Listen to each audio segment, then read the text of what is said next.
I'm Amanda Lathrop, and I am the owner of Lead Sheep Productions. We are a video production storytelling. I really focus on interviewing people, whether it's about their business, their nonprofit, or their families, which I started by interviewing the couple on the brochure who were my sort of step-grandparents, Grandpa Don and Grandma Ethel. I did a video for them for their 60th anniversary. And I do this presentation for two reasons. One, to get my name out because not everybody knows that service is even available. And two, and more importantly, is I just want to get people sharing their stories. Like, I'm really passionate about, let's find the stories, let's share them, like, let's get them out there, whether you work with us or not.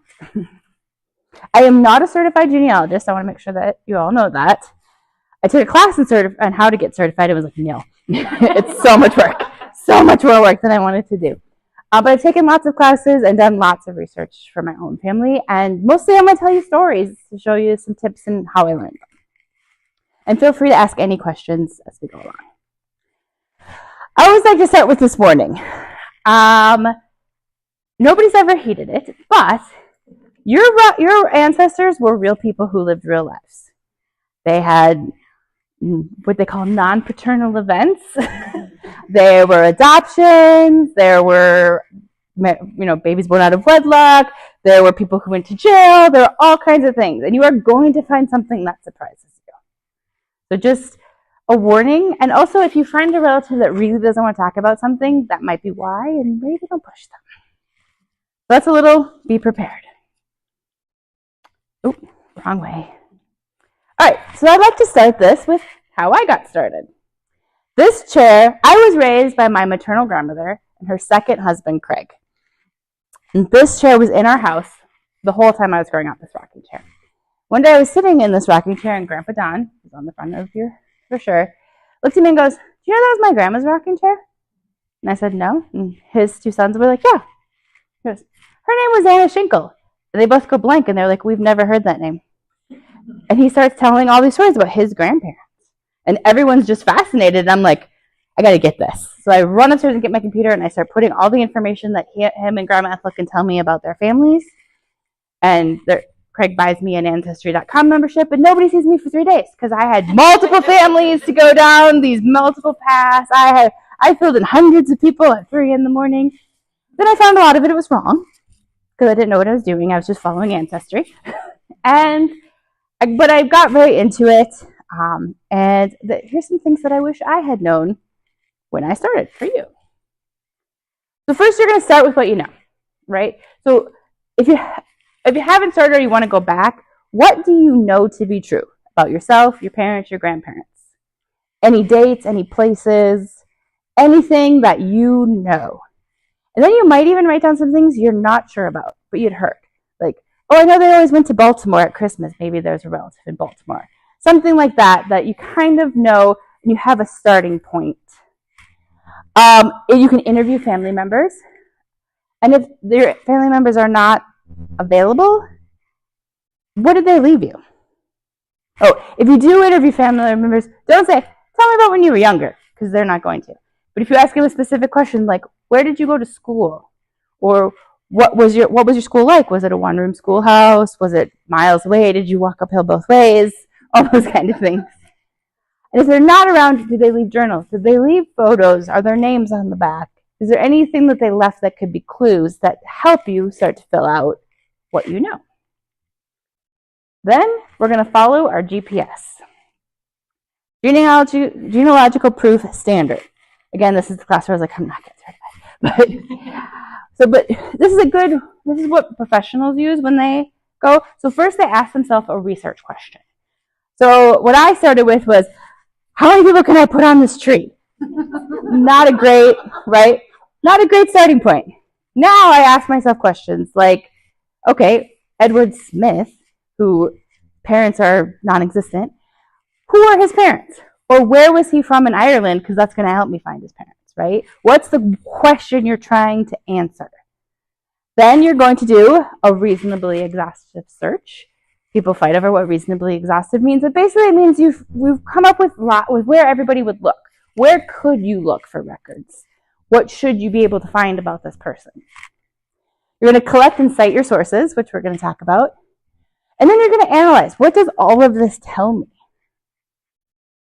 You're going to resolve conflicts. There will be conflicts. And then you're going to arrive at a conclusion. Edward Smith was from Bainbridge, right? And this is why you believe that. And if you follow this, it really helps to get there. Some tips as you're following your GPS. First, don't worry about spelling. I love this. I'm a terrible, terrible speller. So people didn't know how to spell. People didn't know how to read and write. They signed their name with an X. So if someone's last name is spelled a little differently than yours, it doesn't matter. Also, a lot of things get transcribed or mixed up. IE becomes EI. So try different spellings. Don't be too stuck on the spelling, especially of a last name. This picture here, my name is Lathrop without the E, and I was always told growing up that we were not related to any Lathrops with the E at the end. This is in Elmira, New York, which is about halfway across the bottom border with Pennsylvania. It's a town, there are no Lathrops there now, but I had found information about Alfonso Lathrop, who came there after the War of 1812 with his two sons.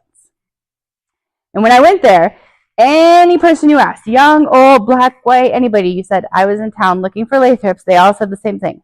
Oh, like Lathrop Road off the Hogback. Every single one. So we went to Lathrop Road off the Hogback. Lathrop Road is more like a long driveway with 3 houses at the end, but it's Lathrop Road, and it's spelled with an E. But it is their, I believe it is their farm. I couldn't find definite proof yet, because I think that people were always saying, by the Lathrops, by the Lathrops, by the Lathrops. But when they put the sign up, none of the Lathrops were around to tell them how to spell it. Probably didn't know anyway. So we go back to that reasonably exhaustive search. Part of it is to know what could be available for your ancestry. So every location, nationality, time frame is going to have different records available for you to look for, right? Was there a draft on while your ancestor was alive? Even the women, because a lot of times the women are on the draft card as the person's relative. So like the wife's name is on the draft card, even though she wasn't drafted. Were there census records? Were there city records? Did they keep birth records for the county, or did they keep birth records at the church? Knowing the history of the area will tell you what to look for. Also, yeah, what events might your ancestor have gone to? Were there wars? Were there pandemics? Were there what might have created a record?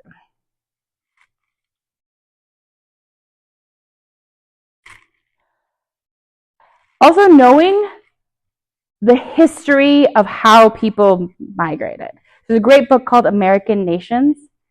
The end gets a little political, but up until then it's great. Just skip the last chapter if you don't want politics. But it's about the different groups that came here, when and where they came from, and how they migrated. Like most of the Midwest here can go back to what he calls Yankeeville, the New Yorks, the Maines. A lot of people came here from that. And then the Sweden and Norwegians came, and you can follow those groups and how that influences us today in our politics and everything. It's called American Nations. I think so, yeah. Yes. Good job. Yeah. So remember that they didn't live in a vacuum. Again, real people, real lives. They were influenced by their culture, by their ethnicity, by their friends. I have seen literal German towns that got picked up and put in Wisconsin. Like the same people live in the same order. So they were how they moved and where you might look for them next is influenced by who they were. Another thing is to keep an open mind. A lot of times we have really held beliefs about our family. An example, my last name's Lathrop, and there used to be Lathrop paint on Hennepin Avenue in Uptown. It's now a Hirschfield, I think. And everyone said, are you related to Lathrop paint? Nope. My Lathrops are in Wisconsin. Never set foot in Minnesota, which is true of my father, but not every Lathrop. I found that they came from New York to Rochester, Minnesota. And then his son went to Chautauqua, Wisconsin. I think I am related to Lathrop Paine. I think he was his youngest brother. But I just assumed I wasn't, right? Because my Lathrop family is from Wisconsin. Kind of keeping an open mind that some things that you believe might not be true.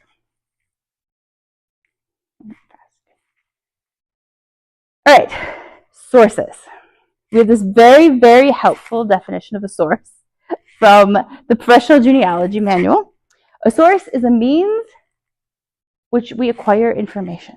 It's anything you get information from. Basically, what do you know? How do you know it? Examples of a source. A big one on here is a person recorded. Grandma is not a source. Grandma's journals, grandma audio recorded, grandma video recorded is a source because you can go back to it and check. So you can interview people, write it down, then it becomes a source. Also be very careful on Ancestry because a lot of it's wrong. I put something on Ancestry and put like, this is a hypothesis. I don't know yet. And it got copied to so many trees. I was so mad. I was, stop copying it. I don't know if it's true. Then there's also the good old in-person. Well, there's tons and tons of stuff online. There is way more that has never been digitized. Like, there's so much that you can find in person that you cannot find on the computer. Oh, I was like, what is my note? So where do you go? Historical societies are great. Libraries are great. Courthouses are great. Relatives' homes, churches have archives. And then museums are also great. And actually, on my grandmother's line, her mother's maiden name was Quackenbush. They used to make fun of her. It means from the forest of the croaking frogs in Dutch. And the Quackenbush family, like there's none here. My grandma always got made fun of. In Albany, New York, everybody's Quackenbush. Like my 10th great grandfather came in 1620, and he made bricks. And the house where he made bricks is now the museum. And when you walk into it, it has a full story about my 10th great grandparents. I didn't even know that. And then they had a house next door that was built later, but later descendants of theirs, that was now a restaurant. So my grandma and I ate like every meal in our ancestors' living room. It was so fun. Some things to keep in mind. Of course, be polite, but also that it's not the person that you are meeting, it might not be their full-time job to help you. This is an example of a source. This is the 1900 census for Rice Lake, Wisconsin. My ancestors are the ones down here. I'll use the fun pointer. First time I saw this source, I got very excited. Frank Lathrop, my 2 times great grandfather. His wife is Cora, his son Arthur, my great grandfather. His twins, Gertie and Gracie, and daughter Sadie. I was super excited and I started following down Cora's family. I did not look at Cora's age. Cora is 7 years older than my great grandfather. I'm not her mom. Not his mom. Also, it says she was born in Wisconsin. All of these kids' mother was born in Germany. She's their stepmother. But I didn't stop and I was like, I have a name! Yay! Instead of really looking at everything this is telling me. So this census tells you the head of household, everyone's relation to them, not to each other, their race, sex, month of birth, date of birth, if they've ever been married, how long they've been married, the number of children they have, where they were born, where each of their parents was born, if they have a job. My 15-year-old grandfather was a day laborer and did not attend school. Could they read? Could they write? They rented their home. Their home was not a farmhouse. It also tells you the streets. They lived on Freeman Street. Not every census tells you all of that. Some censuses have Alfonso Lathrop check marks. But you got to sit and take a little time. What is on the census? Also, when I went back a page, I found the Smiths. Arthur married a Smith. Who were their neighbors? These are the people that were important in their lives. They were their business partners. Their kids married them. So if you can't find a relative, sometimes go back a few pages or a few pages forward on the census that you found other relatives that their families got married.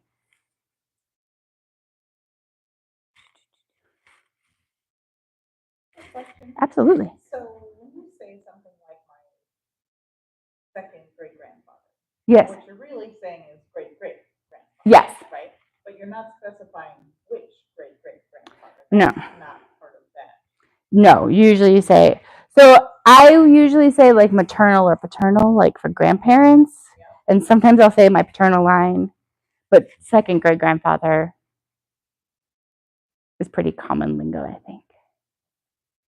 It does help though to know, like this is obviously the Lathrop line, so he's my paternal grandfather's father.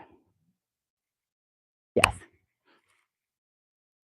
And do you all know that you have 4 grandparents, 8 great grandparents, 16 second great grandparents, 32 third great grandparents, and double that all the way up to you're from like hundreds of people. One of my favorite quotes is, "You are the result of 1,000 loves." Or some people that just liked each other for a minute. I mean, I'll get there. It's about Frank Lathrop. I'll get there. Evaluating your sources. So what will happen is you'll find all these sources, and they will not tell you the same thing.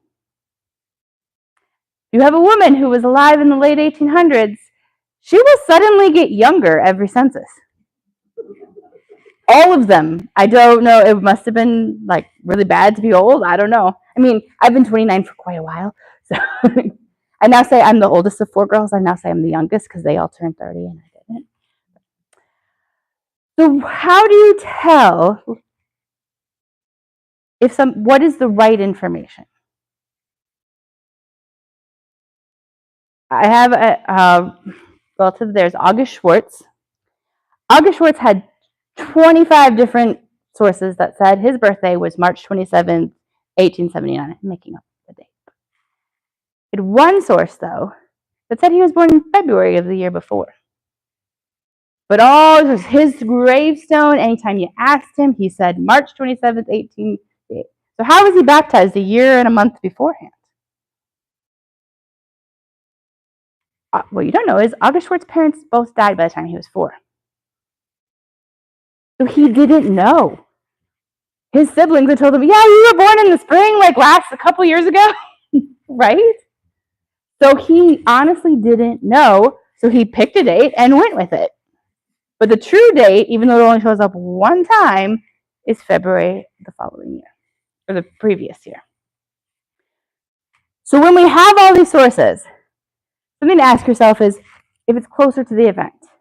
So the baptism that happened probably like a week after he was born is probably more accurate than him when he's 78, or his wife when he died and he's 78, right? Was the person there, right? Like if his wife was reporting this 78 years later, she probably wasn't at his birth. But the person who baptized him was. Do they have a reason to lie? Was it advantageous for them to lie? Or what was the penalty if they lied? People are much more likely to lie if there's not a penalty, right? I can say I'm 29, but I'm not going to say that if it's a, official record, like to law enforcement, right? I'm not going to lie to them about my age, but I might lie to my neighbor or the census taker. And did they just not know, like August? Sometimes people were not as up to date on birth dates and name spellings and all that stuff. Sometimes they just didn't know. Check. Oop.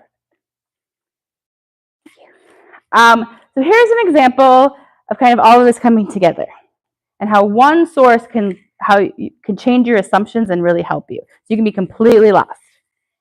This is Arthur Lathrop that was on that census, little boy. This is his wife, Catherine Smith. We won't talk about that, but and Arthur Lathrop on the census, his dad's wife is Cora. My grandmother had told me his wife was named Minnie House because she thought the name Minnie House was very funny. If you ask anybody in my family, Arthur's mother was Minnie House. I couldn't find anything labeling his mother as Minnie House. Nothing. So I found Cora and Frank's marriage certificate. They were married in 1896. So obviously I assumed Minnie must have died, right? So I spent years looking for Minnie's death certificate in 1896. I could not find it. I could not find any record of a mini house anywhere ever. Frank S. Lathrop versus Minnie Lathrop. Divorce granted. Date April of 1896, the day before Frank married Cora. He divorced her so he could get remarried. And I have his full complaint. She abandoned him. She never answered, so we don't know her side of the story. From a few things, I think he might have not been the easiest man to live with. Partially because I know Lathrops, but this is a newspaper, and I got it from the Dunn County Library at the University of Wisconsin-Menominee. Yep. Could you imagine? Oh, they gotta live together now.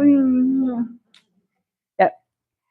I was shocked. I didn't know you could get divorced in 1896. Like, I didn't know. And it changed my whole search for her. Going down the rabbit hole, I found out that her name, part of the reason I couldn't find her is her maiden name wasn't House. She was married before Frank, and his name was George House. She was a Seeger, and I have to keep that from my stepmom's family, which was Seegert. I was like, oh no, are they related? She was married to a George House. They had 3 young children when he was killed digging a well. And that always fascinates me, because if that didn't happen, I wouldn't be here. And that's why I love the stories. Like, after they divorced, she went back to the name House and actually had another child that I've never been able to find out where this child came from, because she gave him the name House, but it was like 20 years after he died, so it wasn't his kid. Like, I don't know. I still couldn't find her. I found her as a Seegert. I couldn't find her as a Lathrop ever. I could not find what happened to her until I used this tool called the FAN. Friends, Associates, and Neighbors. Remember, real people, real lives. And they moved with family. They moved with neighbors. So you can't find your relative, look for another relative that they might have been with, or a neighbor, or a business partner, where they might show up. I am 100% sure I looked for Minnie House at least 100 times. In all the censuses, in all the states, in all the everything. But then I looked for Miss Sadie. Do you remember Sadie from the 1900s? This is her youngest daughter. Sadie married Levant Rice. They lived in Minneapolis, and living with them is his mother-in-law, her mother, Minnie House. The index never listed Minnie House. I only found this when I looked for Sadie. I also was able to find out, because I'm now looking in Minneapolis in the right time frame, that she died shortly after this and is buried near Lake Calhoun, where you can see the path where I used to rollerblade every day from her grave. I was so excited when I found her. I was like, I didn't know what to do. I was like, I've been looking for this woman for years. Like, how? This is to answer your question. Another great tool. How are people related? So this is you. These are your parents. If you share parents, they're your sibling. If you're your siblings' children, they're your niece and nephew, grandniece and nephew, children, grandchildren. So that's going this way. Your parents' parents are your grandparents. Their parents are your great-great-grandparents. We don't really say first. I don't know why. I would say second great, because great-great sounds silly. And then you have great-great-great, or third, great-great-great-great, or fourth, and it goes all the way back. The farthest I've been back is 10 generations. When I say to you, how are all the other descendants of those people related? And a lot of people will say cousins. And you probably heard first, second, third cousins. Okay, so that is based on how you're related. So you go back, your grandparent is your first cousin. Your second grandparent, your great-grandparent is your second cousin. Your second great-grandparent is your third cousin. There we go. Third great-grandparent is your fourth cousin. And then you might have heard the term once removed, or twice removed, or 8 times removed. That means they're a different generation than you. So I have a cousin, first cousin named Jill. She's the daughter of my uncle, Jim, and our shared relatives are Bob and Elrita Lathrop. She has a son. Our shared relatives are Bob and Elrita Lathrop. But they're my grandparents and his great-grandparents. So he is my first cousin, one generation removed. Does that make sense? Okay. I still have this chart whenever it doesn't, like I need this chart. I'll be like, wait, eighth removed, what does that mean? So this is a great tool to have if you're trying to do like DNA matches, we'll talk about, because it's like, we're how related? And everybody's related too. I'm sorry. People keep finding out they're related and they're shocked. We're all related. One of my favorite tools is the timeline. This is Arthur Lathrop that we've already met a few times. And I laid out everything I knew about him. And events that might have, like this is when his father died, like events that might have affected his life. And then I looked for gaps. So on his tombstone, it says he served in World War I. I've never found that. But that would be about here. The family story is he had an illegitimate son. My grandma saw this man and said, oh my gosh, if that's not our Lathrop, because those Lathrop genes are strong. Well, come along DNA, and that son's, or potential son's, granddaughter and I match. It was our Lathrop son. But this tool, I think, is really good for looking for holes. Also, you might find information where someone's in two places at once. When you lay it out like this, and you don't see that until you're like, wait a minute, and it can't be, it's a different person. So this is really good for laying out what you know and kind of figuring out if it makes sense and where you might have gaps. Going back to the DNA, our next topic, our next tool is DNA. So we're going to talk about what it is. First of all, you need to know we share 99.9% of our DNA. We all share that. We share 60% of our DNA with a banana. I think is a fun fact. We're talking about a little tiny sliver of difference that they're comparing. The other thing to know is privacy. So a big thing about DNA is what's happening with it. If you do your DNA through a company like Ancestry or 23andMe, you're safe. They've paid a lot of money to keep that data safe, and they can be sued.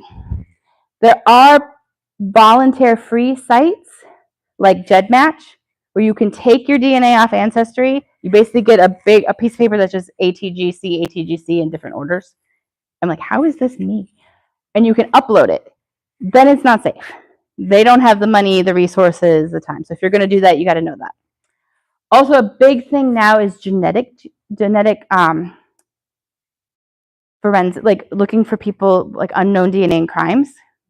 And there's a very famous woman, her name is Cece, and she just floors me when she talks.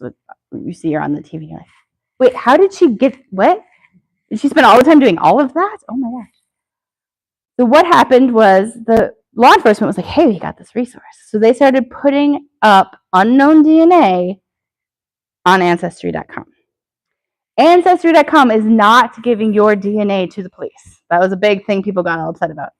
They're using your DNA to compare to DNA that's known to find out if they can figure out who that person is. And they were supposed to, but I've never seen it, start flagging those. So if you match someone that is not a person but is a criminal, you would know. I also was teasing my first cousin that they can't get in any trouble because my DNA is on GEDmatch. So they're done. So I would say it's pretty safe. Is it perfectly safe? I don't know. So what is DNA? This is the simplest explanation I can give you. We all have 23 chromosomes from each parent for a total of 46. And the thing I hear the most about DNA is, oh, my sister took it, I don't have to. That is not true. You will not match your sibling unless they are an identical twin. That's the only time you have the same DNA.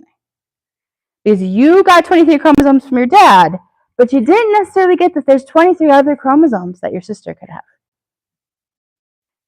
Because of how they combined, you're not usually like, I was this half and they were that half. But you could be as little as 12.5% related to a full sibling.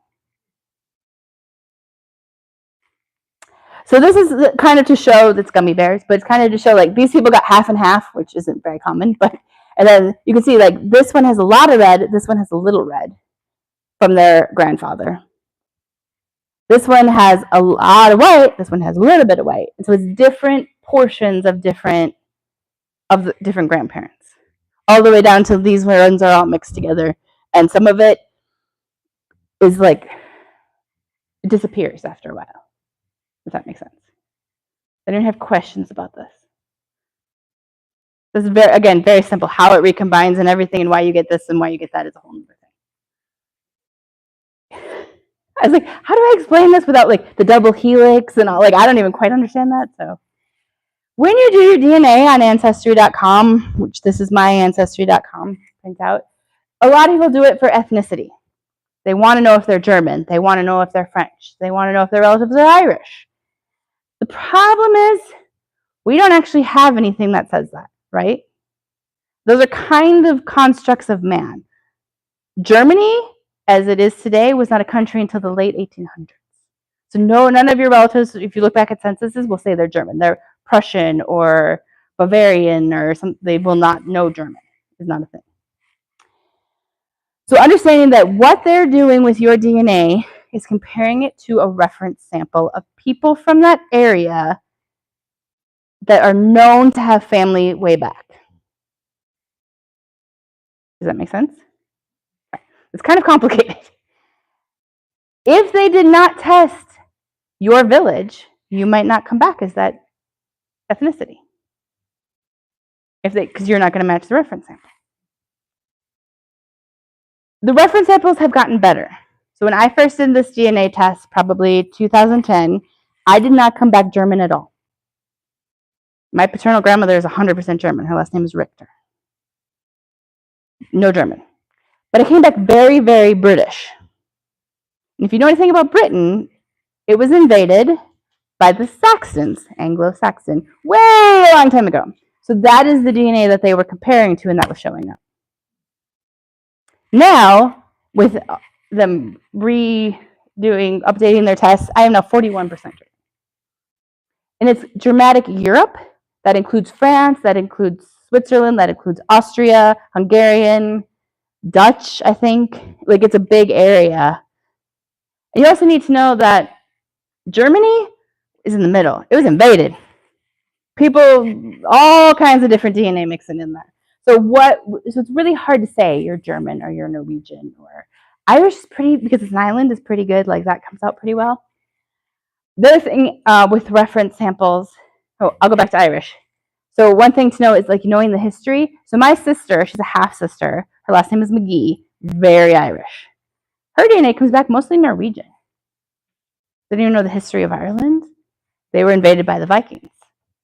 She's got all that Norwegian blood. That's why she's a terror. She said that. Also, Native Americans. So my grandmother was Native American. They don't have very good reference tables. People don't want to take the test. They don't want anyone to know their gaming rights might be based on how Native American they are, so they don't want to do it. So they don't have really good samples for that. So my Native American, like on the map, it's like you're from this area of Switzerland. I'm from somewhere in North America. Native American. So ethnicities, that's what people really like, the ethnicities. I think to read, they have little explanations of these and the histories for you. But what I think is way more interesting and way more helpful is the DNA matches. Another mystery, Mary Lynch. Mary Lynch was married to Edward Smith. Mary Lynch, in her obituary, when she was, I think, 95, in the 1950s, she was very old. Sorry, I shouldn't say that's very old. She lived a good life.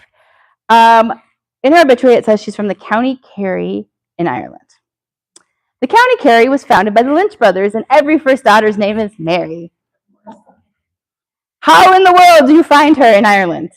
You can't. There's nothing. There's absolutely no paper trail that's ever going to lead me to my Mary Lynch in Ireland. Then I was contacted by Kimberly. My DNA matched Kimberly's grandmother. Kimberly's grandmother is the daughter of Henry Lynch from Chicago. It was rumored that Henry Lynch was the youngest brother of Mary or the son of Mary.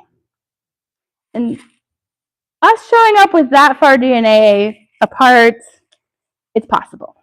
It also might explain why Mary left and had never told anybody who her parents were or where she was from. My grandmother said, I don't know who my grandparents are. Left it all behind and was like, see ya. He, Henry, being the youngest child, inherited all the paperwork from his parents. So she knew the house they were from, not the town.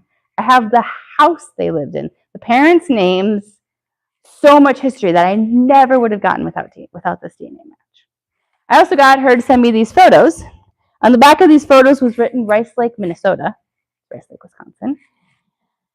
This matches her obituary picture. Like, you can tell that it's her. This is her grandmother, I believe. And this little boy is my grandfather or one of his brothers. Again, Lathrop genes are really strong. I'm not sure which one, but it definitely looks like them. Again, never would have had any of this. She never told anybody anything. It was nobody's business. But the cousin match, let me find them. A thing to know quickly is that there are different types of DNA tests. So the one we've been talking about is autosomal. That's what 23andMe does. That's what Ancestry does. That tests all 46 of your chromosomes. And it can go back about 4 or 5 generations before you start losing. You're not related enough different than anybody else. This is what most people are using. There also is a Y DNA test. Y is only had by men, so it makes them men. And it is passed out. Well, the autosomal DNA, everybody, it keeps morphing and changing, and that's why it can only go back 4 generations. It's like sifted out, basically. The Y DNA is given from father to son without combining, so it is the same. To about 25 generations. Every now and then there's it's like a printer printing an E, and all of a sudden it prints a C.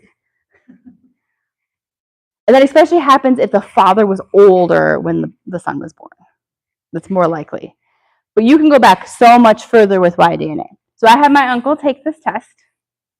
Oh, funny story. So my dad, told you Lathrop genes are strong, was like, you're taking your DNA test? You don't believe I'm your dad? It's like, nobody has asked that since the day I was born.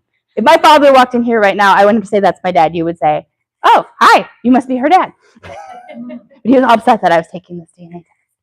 But I had my uncle take the Y DNA test. I did not ask him. And my uncle matches with a man spookily with my dad's name, Mary Lathrop, in Ireland, or in England. And this little town, this area, is called Lowthorpe, which is where the Lathrop comes from. So we are at least Lathrops back 25 generations. Now I can't get from my 5th great-grandfather to my probable 10th great-grandfather on paper yet, but I know where I'm going with the Y DNA. Same thing with the X. So the X is given from the mother to both her children, so it does combine, but not as much as the other ones. So you can go back a few more generations. So they do test just X DNA. And then mitochondrial DNA. Every child is given the mitochondrial DNA of their mother. And it is an exact copy, and it does not mutate. You can go back thousands of years. Which is really interesting until you realize you have a bazillion relatives and you have no idea what to do with that information. I don't know. I did it. I was like, yay, I'm this. And they have haplo groups. Thank you. And I'm like, okay, yay, I'm this haplo group.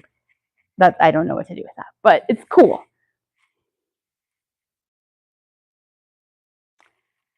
Another tool, if you're really stuck, is to hire a professional. Again, not a certified genealogist. I was hired by a woman. I think she was in a class that I taught, and she had a grandfather that she could not find. They never knew him. He had died when her dad was 2, and the grandmother's story kept kind of changing about what happened to him. So she hired me to find him, and I actually did. He had committed suicide. That's why her story kept changing. And I found him The thing that I had that she didn't is she had shown me a bunch of pictures, and on one of the pictures an address was written. So I started there. I started in that town. She's like, I have no idea what that address is. I'm like, let's go. And that's how I found him. If you're going to hire someone, I would make sure they have some organizational affiliation. Are they a member of MGS? Are they a member of the Wisconsin Genealogy Society? Some way that they're getting information and continuing education. Also, make sure that you have a clear question you've asked them. What happened to my grandfather? Who was Edward Smith's parents? Like, what do you exactly want to know? And how much work do you want them to do? Like, what's your budget, basically? How many hours do you want them to put in on this? And then what are they going to give you? If they promise you, oh yeah, I'm going to find your grandfather, don't hire them. Nobody can promise you that. They don't know if they haven't done the work. I gave her a list of places that I would search, a list of places that I did search, and whether I found anything or not. Like, no, he's not in this database. And then I gave her a list of places I would check if she had more time. She answered a question she didn't want to know. I did. I had more questions. But make sure that if you do hire someone that they're giving you that this is what I'm going to give you. And I really think searches that didn't get any results are important because you don't want to go back and have to search them again. Now you have all this information, all these sources. What do you do with it? I have a binder. I have one for my dad's side of the family, one for my mom's side of the family. I like it. I have it color coded by the generations. I didn't bring it because I ripped it apart to show it once, and it's kind of a mess now. Some people do folders, file folders, or folders on their computer by Ancestor. You can also keep it in Ancestry.com, but then you have to keep paying for the membership, remember? Or you can download, it's called Family Tree Maker. It is a software provided by Ancestry.com, so it's very easy to get everything in there. But I would find a way that is on your computer. So if Ancestry.com goes down one day, you don't lose everything. As I said at the beginning, I do this mostly to get people to start finding these stories and share them. So I really encourage you not to keep this all to yourself. Share it. Again, I like the binder because I can show somebody this binder. You can write a book. And because I do video production, I gotta say video, right? And there's other ways you can share it, but I like these three. And then I'm gonna ask you, what are you leaving your descendants? If you're doing all of this to look back at your ancestors, what are you leaving the future generations about your story? You also are probably the only ones that know your parents or met your grandparents. How are you sharing their story, that what you remember about them, with your descendants? They have guided journals. I used to have one. I might get it reprinted around Christmas because when I sell the most, but it really went up in cost. But basically ask questions. They have, if you Google guided journals on Amazon, you'll find a ton. I also have a company called Storyworth, but they'll email you a question every day. That's a good way. Questions are really helpful. You just say, I'm going to write my life. I was born on a snowy Tuesday in Wisconsin. Like, it's boring. I was born on a snowy Tuesday in Wisconsin. Create a book. Put it all in a book. This is actually a book I did. This is Angela. She's a client of mine. She was born in Germany in 1929 as Hitler came to power. She has amazing, amazing stories, and is the most positive person you've ever met. Her quote was, "It's a wonderful life if you choose to look at it that way." And if this plays, this is from a snippet from her biography that I did, and this is her story of how she came to America. After the war, there was not very many options, and so Mom said go because well, she knew only Hans was there, and her sister and her brother were there, and cousins, so she knew you can have a good life in America. So it was hard for them, but they were so totally unselfish, yeah. And so I remember I got on the train. Mom and Dad went with me to the next town on the train, and I had to go all the way up to Holland, anyhow, Holland, on the train. And I met people on the train. That was fun. I met a grandma with her grandchild, and I met a young man, Reinhold Meyer. And that was his second time to America. He probably was just home from, And so we were in the same compartment of the train. We were always together on the ship. We they have said, let's just stick together. So we had our meal at the same table all the time. And we heard some people say, oh, what a nice family. Grandma, granddaughter, and husband and wife. Yeah. So I had a wonderful time coming to America. I really did, coming that trip, you know. There was a party every day, you know. There was wonderful food. Oh my goodness. I should have gained, but I didn't. It was very, very, very nice. What I love about video, whether you hire somebody like me or you do it yourself with a phone, is you get their personality, you get their laugh. Angela speaks amazing English. But when she would talk about Germany when she was a kid, she would slip into German words. It was so fun. It was so fun. So even if you just take out your phone and record someone, I think it's an amazing gift. Any more questions? On the internet when they talk about RNE, results not expected. Oh, yes. Genealogy, or DNA. comes back. And so things that people thought they were able to cover up years ago. Yep. And that would never find out. Now we are finding out. Yeah. Have you ever watched the show Finding Your Roots? Yes. One of my favorite episodes is LL Cool J. So they find out his mom was adopted. She had no idea. And they nicely tell her off camera, which I'm glad they didn't try to like ambush her. Like, that's wrong. Her mother was a woman she knew around the corner. Her biological mother was like, she knew this person, and she had no idea. They never would have known if it wasn't for DNA. There was no paper trail. There was no inkling. There was nothing. So that's why I say you gotta be ready. Mm-hmm. I have a Y DNA match that's like, you're on my mother's side. I'm like, that's not possible.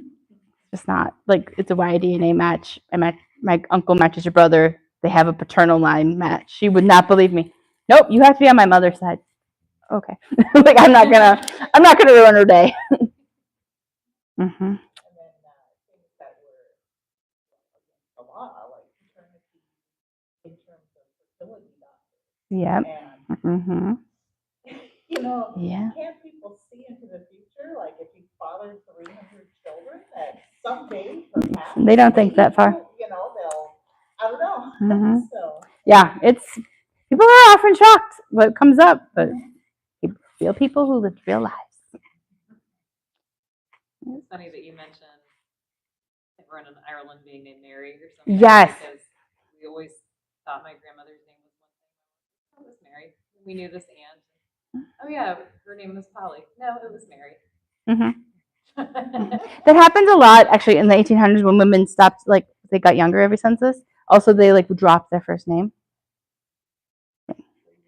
I couldn't find Elizabeth Chambers because her real first name was Mary. And she got married 3 times. And so her third husband, Joe Mavis, this is a crazy story. So she was married to a Juvette. So her name was Mary Juvette. When she died, she was married to Joe Mavis. Joe Mavis married her ex-sister-in-law, May Juvette. When she died, he married a cousin named Mary Juvette. I was like, what's wrong with this man? Right? Well, I was like, was he really in love with Louis? So he started marrying all of the relatives? Like, I don't know. Yeah, crazy, crazy. All right. Well, if you come up with a question, you have my contact information. I'd love, or if you find something cool and you want to share the story with me, I love the stories. So please let me know. And thank you so much for coming.